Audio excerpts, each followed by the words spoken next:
Almost all words in the English language can be worked out using the alphabetic code that children learn at school.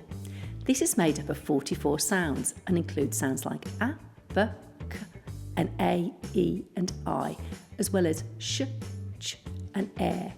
Many of these sounds can be spelt in a few different ways, but some of the spellings are far more common than others.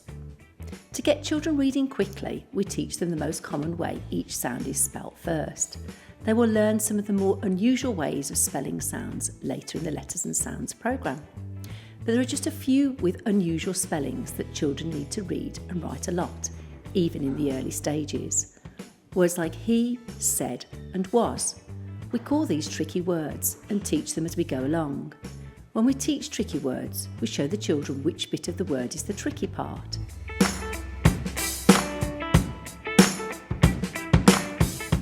Here's an example. Children learn the letter E makes the sound E because in most words it makes that sound. Think about the words fed, bed, read and shed.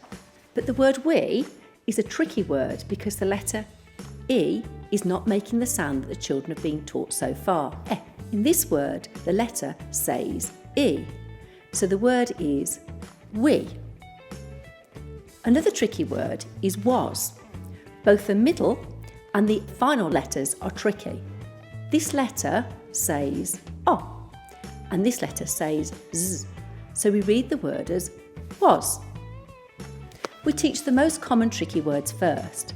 These are the ones that children will often come across in their reading books. Your child will learn how to read and spell tricky words regularly in lessons, so they become familiar with them and can read and spell them confidently.